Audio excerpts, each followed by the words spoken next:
Hey, what's up, everyone, and welcome to the Knowledge Notebook. Today, we're tackling a really interesting story, something that's kind of flipping the script on the new iPhone 17. For years, we've all known the deal. If you want the best iPhone, you've got to pay up for the Pro model. But this year, that whole idea has been turned completely upside down. Okay, just think about this for a second. Let's say you've got all the money in the world. You walk into the Apple store and say, I want the absolute best iPhone you have. And the employee looks you right in the eye and tells you, you should order an iPhone 17, not the 17 Pro. That sounds insane, right? Well, that's exactly the mystery we're going to unravel in this explainer. Why is the cheaper phone suddenly the one to get?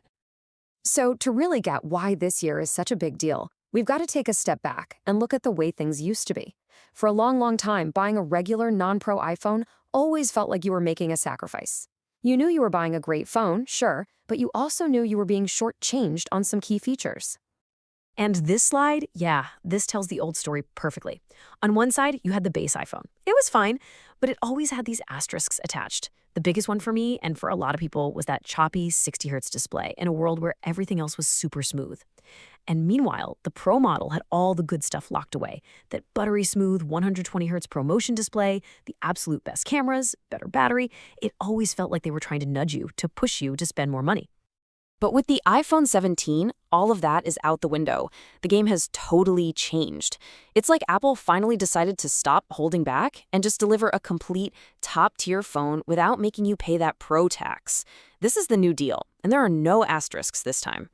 So here's the key takeaway. For the first time since this whole Pro thing started, the base iPhone doesn't feel like a B-team player. It doesn't feel like a watered-down version of something better. It feels like a true flagship phone, all on its own, because they finally included the features that really matter to most of us. And this number right here, this really puts the value into perspective. We're not just talking about it being a good deal for an iPhone. It's a killer deal in the entire smartphone market. I mean, think about it. The 256GB iPhone 17 is $100 cheaper than the equivalent Google Pixel 10, and the Pixel is usually the phone people point to for great value. That's kind of wild. And that's really the bottom line. No ifs, ands, or buts about it. The iPhone 17 is just a straight-up good deal. There are no hidden catches, no major compromises you have to learn to live with. For the first time in what feels like forever, the cheapest new iPhone is just a fantastic, no-brainer purchase. So you're probably wondering, what makes it so good all of a sudden?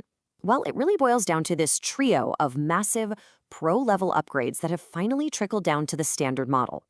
First up, and this is the big one for so many people, the display. The 60 Hz screen is finally gone. What we have now is a legitimate top-tier flagship display. It's got that super smooth 120 Hz variable refresh rate that makes every scroll and animation just feel incredible. And because it can also slow down to save power, it enables the always-on display. It's crazy bright for outdoor viewing, too. This single upgrade alone closes the biggest gap that used to exist between the base and Pro phones. Okay, the second big upgrade is genuinely clever. Apple put this massive new 24-megapixel square sensor in for the selfie camera. And here's the magic trick. When you're taking a selfie, it gives you a perfect 18-megapixel vertical photo. But if a couple of friends jump into the shot, it automatically switches to a wider horizontal crop without you ever turning the phone. It's brilliant and seamless, and all that extra sensor data makes the video stabilization way better. It's a huge leap for the front camera. And a third part of this killer combo is all about the practical stuff. Every iPhone 17 gets a physically bigger battery. You combine that with a new, more power-efficient display, and you're looking at a real noticeable improvement in battery life. And the cherry on top? They finally doubled the base storage. We're starting at 256GB now, up from that kind of cramped 128.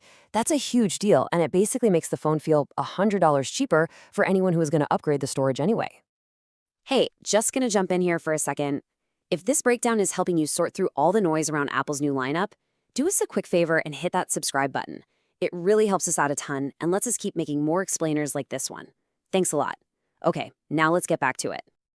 All right, so when the base model gets this good, it creates this really fascinating side effect. It actually forces us to totally rethink the purpose of the Pro model. Suddenly, that decision to spend an extra few $100 isn't so clear-cut anymore. It all comes down to the big $300 question. And this is the question that every single person thinking about a new iPhone now has to ask themselves. Seriously, if the base model already gives you the amazing screen, a killer new camera system, and great battery life, what in the world are you paying an extra $300 for? Are those extra features really worth it? So let's look at what that extra money buys. You get better sustained performance for really long gaming sessions because there's a vapor chamber inside to keep it cool. You get a dedicated 3x optical zoom camera, you get access to professional video formats like ProRes RAW, and you get a LiDAR scanner for slightly better focus in some specific situations. Do you see how niche these features are becoming? And this brings us to a new, much clearer definition of what a pro user really is. A pro isn't just someone who wants the best phone anymore. It's someone who specifically needs these very high-end tools. Are you a hardcore mobile gamer who plays for hours on end? Are you a professional videographer who needs to shoot in ProRes? If you answered no to those questions, then you're probably not the person the Pro model is for anymore. So let's bring this all home.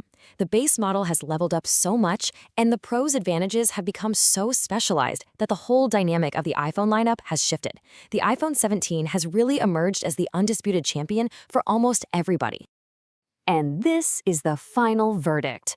The iPhone 17 isn't the compromise phone anymore. It's the new rock-solid default recommendation. It has the screen, the power, the camera, and the battery to make the vast majority of people incredibly happy. And it does it all at a price that is just fantastic value. Now look, no phone is perfect, so we have to be balanced here. The iPhone 17 does have a few minor quirks. It's kind of weird you can't record video using that whole giant square selfie sensor.